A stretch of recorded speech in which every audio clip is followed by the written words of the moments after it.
na vile vile wilaya ambazo tutaweza kuanzisha. Umuhimu wa hivi vituo ni kwamba uanzishaji wa hivi vituo vinaleta taasisi ambazo vitawasaidia vijana kwenye masuala ya uwezeshaji kiuchumi.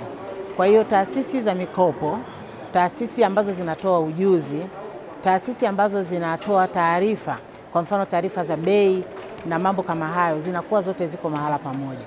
Lakini vile vile taasisi zinazosajili biashara, zinazosajili vikundi na kusajili vyama vya ushirika zinakuwa kwenye hicho kituo. Kwa hiyo kwa ujumla ni kitu muhimu sana, na kwa sababu sasa hivi kwa vijana tuna tatizo la ajira.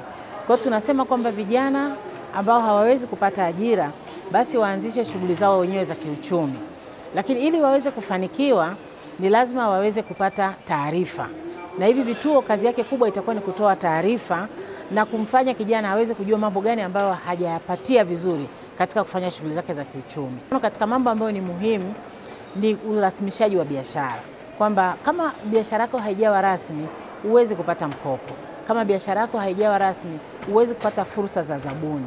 Kama biashara yako haijawa rasmi, huwezi kusaidiwa na mwekezaji ambaye anataka kuja kuwekeza kwenye biashara yako. Vijana wanakosa taarifa, kwanza kujua kwamba jitihada ambazo zimefanywa na serikali katika kutatua changamoto zao.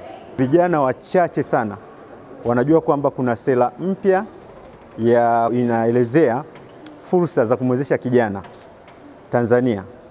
Vijana wachache sana wanajua. Lakini pia hata wale wachache wanaojua ni wachache ambao wanajua kwamba nifanye nini ili niweze kunufaika na nini na hizo fursa. Lengo zaidi wa kufikishia taarifa huku kwa vijana, sababu afisa maendeleo ya jamii ameajiriwa pale kwenye level ya kata au kwenye level ya halmashauri, hata kwenye level ya mkoa yuko kule. Kwa hiyo yule ni rahisi kukutana na vijana moja kwa moja.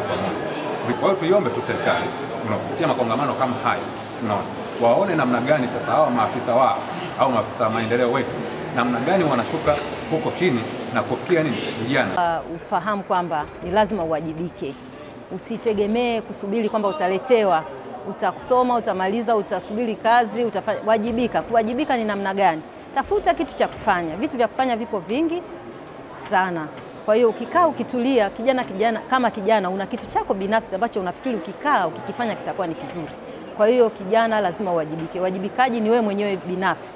Amka, jishughulishe na kile kitu ambacho unafikiri binafsi kwa nafsi yako kwamba ukikifanya utafanikiwa zaidi.